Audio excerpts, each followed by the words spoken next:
Welcome to the Deep Dive. We're here to unpack complex topics and really get to the core insights. Today, we're plunging into a pretty exciting scientific breakthrough. It's all about light. That's right. Specifically, how we can control it at its most, fundamental level. It's coherence. Exactly. Optical coherence. You can think of it as the underlying order, maybe, like perfect synchronization in a light wave. Yeah, that's a good way to put it. And for a long time, understanding this, fine-tuning this property, it's been absolutely vital for unlocking new ways to use light. Definitely vital. But the conventional methods, they've been a real bottleneck. A bottleneck? How so? Well, they've basically stopped us from truly harnessing light's potential, out in the real world, beyond the lab. Oh, okay. So it's stuck in the lab. Pretty much. And what's really crucial here, controlling optical coherence isn't just some niche science thing. It's really about gaining much greater command over how light interacts with matter. Right, which opens up whole new possibilities in physics, in engineering. Exactly. Entirely new avenues. But the core challenge, like you hinted, it's always been speed. Speed, yeah. The traditional ways of modulating light, they just suffered from painfully slow modulation rates. And that's what kept this powerful control basically confined to the research lab. Okay. So it's been a major hurdle stopping these ideas from becoming, practical things we can use every day. A significant hurdle, yeah. So the core challenge is speed, keeping this powerful control locked away. How do we even start to tackle that? Well, this is where our sort of hero material comes into play, isn't it? Ah, yes, the material. Absolutely. And that's lithium niobate films. LNF for short. LNF. And it's proving to be a real game changer, specifically in this area. Okay, so the mission for this deep dive, then, is to unpack how recent research has used LNF to finally get that high-speed optical coherence modulation. Exactly. And crucially, what surprising practical applications this might open up down the road. Right. So what is it about LNF? What makes it so special for this kind of precision and speed in controlling light? How does it actually work? Okay, so it basically comes down to something called the Pockels effect. Pockels effect. Yeah, LNS has this really remarkable property. When you apply an electric voltage across it, its refractive index changes. That's, how fast light travels through it. And it changes incredibly precisely with the voltage. You tweak the voltage. And you can subtly speed up or slow down different parts of the light wave. You're directly adjusting its phase. Okay. And this material, lithium niobate itself, it's been known for a long time for having a really strong electro-optic response. That makes it ideal for high-speed stuff. That sounds like a really elegant solution. Yeah. But hang on, if we're talking about adjusting the phase of light directly, how does that actually let you control something as complex as coherence? Right, good question. Let's connect it back to the bigger picture. Think of light waves like instruments in an orchestra. Okay, I like that. Coherence is how perfectly they play together, how synchronized they are. Got it. So what this research does is find a way to precisely tune each instrument's timing its phase, but at super high speeds. Tuning each instrument very quickly. Exactly. And then by combining these individually tuned light waves through a process called superposition, they can literally compose the exact coherence they need. Wow, composing coherence. It gives them this unprecedented control over the light's overall character. They're essentially engineering its behavior.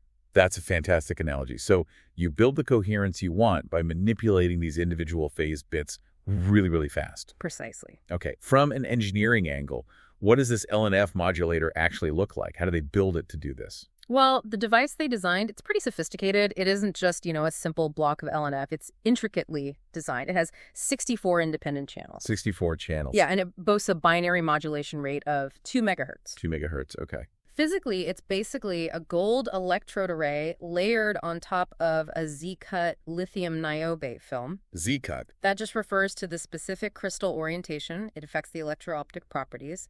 And there's a ground electrode underneath. Right. So when they apply voltage to specific points on that gold array, it precisely controls the refractive index differences in those specific channels below. Ah, so each channel gets its own voltage tweak. Exactly, which allows for that fine-tuned phase modulation we were talking about. It's almost like having 64 tiny ultra-fast light switches all working together. Okay, 64 tiny switches. Given how intricate that sounds, proving it works at high speed must have been really important. How did they test it? Right, validation is key. So to check its high-speed coherence manipulation capability, they picked a standard test light. In this case, a one-dimensional Gaussian Schell-model source. It's a well-understood type of partially coherent light. Okay, a standard test case. And then they used the classic Young's double-slit interference experiment. Ah, the one with the fringes. Exactly. Where light passing through two slits creates those alternating bright and dark patterns in the far field. Right. The clarity and contrast of those patterns, the fringe visibility, directly tells you how coherent the light is. Makes sense. So how did it perform? The results were genuinely impressive. Their experimental measurements lined up remarkably well with the simulations they ran. So theory and practice matched up. Very well. Which thoroughly confirmed this coherent control works as expected.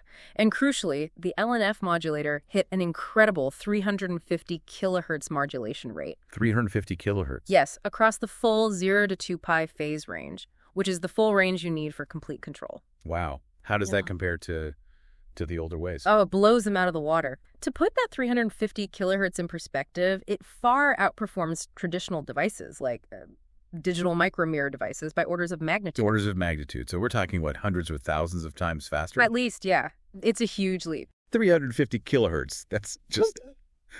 It's mind-bogglingly fast for this level of precise control. For most of us, that number is hard to even grasp. So, okay, what does this actually mean for the real world?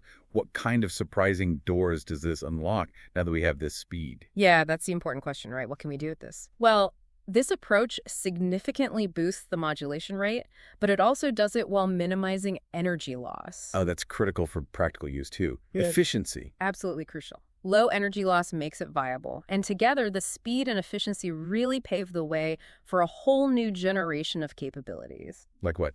Give us some examples. Okay, well, think about advanced optical imaging. Imagine being able to see clearly through really murky stuff. Like fog. Or even biological tissue. By actively manipulating the light's coherence as it travels through, you could potentially reconstruct a clearer image. Seeing through tissue. That's huge for medical imaging. Potentially, yes. Or think about encryption. Encryption. How does coherence control help there? Imagine encryption keys based on the coherent state of light. With this speed, you could change the key hundreds of thousands of times a second. Whoa. Far faster than any brute force attack could possibly keep up with. That's the kind security enhancement this speed could unlock. It's incredible. What else? And maybe information transmission, especially through complex, random media where light usually scatters all over the place and loses its signal. Right, like sending a signal through turbulent air or water. Exactly. This kind of high-speed coherence control could potentially allow us to steer or shape the light to get information through more effectively. Think clearer underwater communication, perhaps. So imaging, encryption, communication, that's a massive leap from just being stuck in the lab to having real practical possibilities for some really tough problems. It really is a significant step forward. Are there next steps? Where does this technology go from here? Future possibilities? Oh, absolutely. This underlying strategy, this LNF approach, it offers a great deal of flexibility for tailoring the optical coherence of different kinds of light fields. Right. Right now, the demonstrations we've talked about are mostly limited to one dimension, like controlling coherence along a line. Okay. But the path is wide open for developing two-dimensional LNF modulators in the future. Controlling it across a whole area, not just a line. Exactly. And that would expand its capabilities even further. It would allow for much more complex light shaping and control. Wow.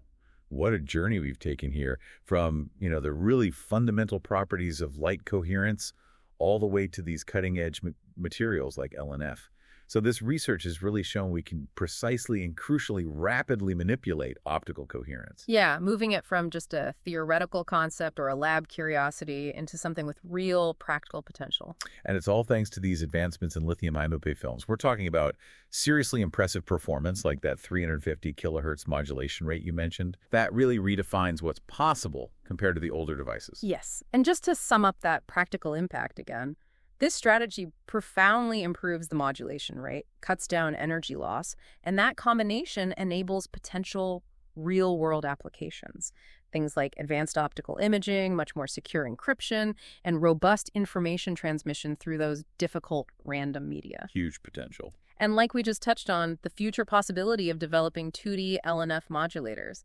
That suggests even more breakthroughs could be on the horizon.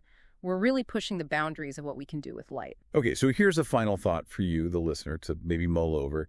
Consider how this newfound high-speed control over light's most basic intrinsic properties, its coherence, might completely transform how we interact with information, and maybe even the world around us.